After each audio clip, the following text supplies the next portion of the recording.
Ayoko na. Yan ang laging pumapasok sa aking isipan. Sa loob ng 4 na taon na aking pag-YouTube, ay 2 beses pa lamang ako nakatanggap ng minimum pay mula sa YT. Pero ang tanong ko sa sarili, bakit ako umabot ng 4 na taon na patuloy na paggawa ng mga video para lamang i-upload dito sa YT? Bago po tayo magpatuloy ng kwentuhan, para po sa mga taong ngayon lamang nakadalaw dito po sa aking YouTube channel, ay nais ko munang ipakilala sa inyo ang aking sarili. Ako po ay si Dante Salvador. At sa patuloy po ninyong panonood sa video ito ay mas lalo pa ninyo akong makikilala. Kaya hinihiling ko po sana ay samahan ninyo ako hanggang sa matapos natin ang video ito. Balik po tayo sa kwento. Katulad ng aking unang nabanggit ay halos wala pa po akong kinikita sa YouTube. Pero yumaman na ako. Mayaman na ako sa kaibigan. Dumami na po ang aking mga kaibigan subscribers na nagmumula sa iba't ibang sulok ng mundo. Kaya kung kayo po ay nagdanais na ako ay maging kaibigan, ay sana po ay huwag kayong mag-atubili na mag-subscribe sa aking pong YouTube channel. Pwede rin po itong i-like at i-share para po mas maraming tao ang makapanood sa video ito.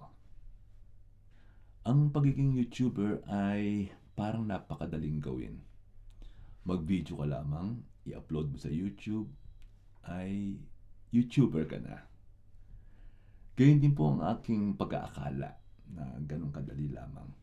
Pero napatunayan ko po na hindi pala ganun kadali. Kaya kinakailangan ka pang mag-isip kung ano ang mga content na pwede mong gawin at pwede mong ilagay dito sa iyong pong YouTube channel. Kaya ang una kong ginawa ay dahil sa ako po ay mahilig maghalaman, ay naghanap po ako ng mga sikat na plantito at plantita na para aking panoorin upang ito po ang aking maging basihan kung papaano ko gagawin ang paggawa ng content. Kaya nanood po ako ng mga video nila.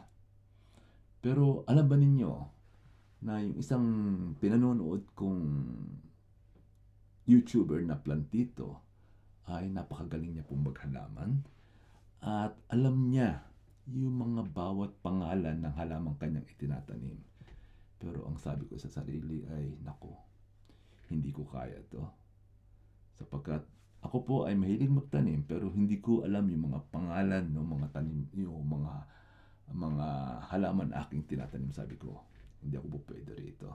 Kaya naghanap ako ng ibang plantito na po pwede ko pong pagbasihan at nakakita po ako ng isa na ito pong taong ito o itong YouTuber na ito ay katulad ko rin na hindi niya alam ang mga pangalan ng mga halaman. Sabi ko, baka pwede kong gumaya rito. Pero ang kaibahan niya naman ay napakahusay niya magsalita at napakahusay niyang humarap sa camera. Sabi ko, nako, medyo hindi rin ako pwede rito sapagkat ako po ay mahihiyain noong panahon noon. Ngayon po ay medyo kumakapal-kapal na itong ating mga pagmumuka kaya medyo nakakaharap na po tayo sa camera at nakapagsasalita na rin ako sa harapan ninyo. Pero noong pong panahon na yon, ito po ay panahon ng pandemic kaya sabi ko, mukhang hindi ko kakayanin na gayahin ang mga taong ito. Kung gayon, ano ang aking gagawin? Ano ang aking gagawin content dito sa aking pong YouTube channel? Kaya marami po akong sinubukan. Una ay sinubukan ko na gumawa ng mga project for today.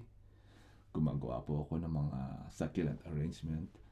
At marami nang pong natutuwa doon sa aking pong mga ginagawa. Pero para sa inyong kaalaman ay kulang pa rin po yung mga views. Kaya nag-isip pa rin ako ng ibang bagay na pwede kong gawin.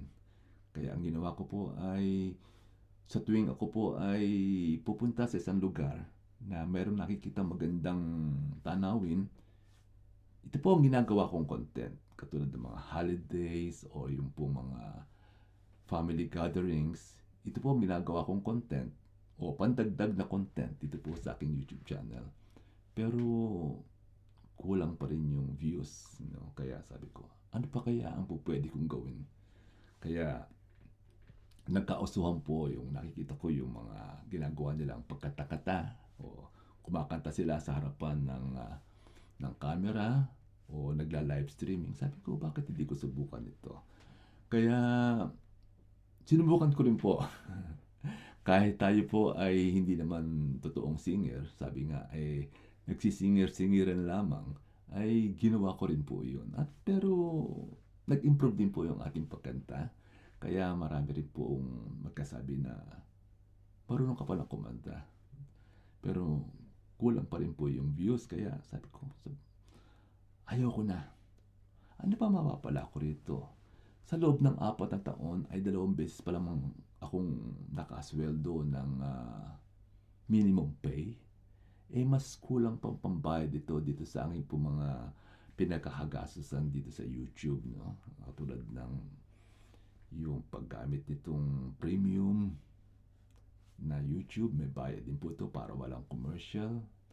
Yung pong ating pong mga iba pang mga subscription na hindi ko na po babanggitin at medyo may kamahalan din po ang mga bayad dito. Kaya sabi ko, wala tayong mapapala, no? Pero bakit? Bakit ako ang nagpapatuloy sa loob ng 4 na taon? Sabi ko nga, ang katulad ko ay para bang yung addict. Alam niyo ba yung addict? Yung bang sila po ay gumagawa ng mga bagay na hindi nila gustong gawin, pero ginagawa nila. Ganun din po ang nangyari sa akin na ayaw ko na, pero bakit gumagawa pa rin ako ng mga video at gusto kong i-upload at sa tuwing ako po ay gigising sa umaga at tinitingnan ko kung ilangin yung mga views. Excited. Ganun po ang naging aking karanasan, you know. Kaya nagtanong-tanong din po ako sa mga ibang mga vlogger o YouTuber. Sabi ko, ano ba ang talagang naisin mo kung bakit mo ginagawa ito? Yung iba ay sabi, ewan lang, you know, basta gusto ko lang. Yung iba naman ay sabi, basta maipakita ko lang yung video na ginagawa ko ay yun lamang. Pero yung iba, gusto nilang kumita ng pera. Kaya nasabi ko sa aking sarili na kung po pwedeng kumita ng pera itong pag-YouTube, eh bakit hindi? You know? Kaya sinubukan ko ang mga iba't ibang uri ng content.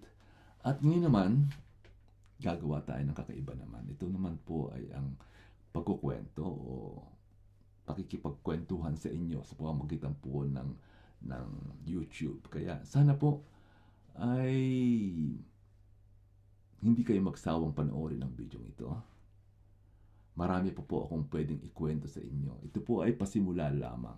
Marami po akong nais i-share na mga ang iba rito ay katang-isip ko lamang. Pero kapag ito po ay inyong napakinggan o napanood ay tiyak na ito po ay inyong magugustuhan. Kaya hanggang dito na lang po. Hanggang dito na lamang muna tayo. At sana po ay mag-subscribe na kayo. You know. Ito naman po ay walang bayad. Basta i-click nyo lamang po yung subscription button na yan. At para po at sa susunod na makagawa ako ng panibagong video o panibagong content ay muli po ninyong mapanood at sana po ay muli pa tayong magkita. At hindi pa po ito ang huli nating pagkikita sa gabing ito. Actually, mag-uumaga na sa mga oras ito.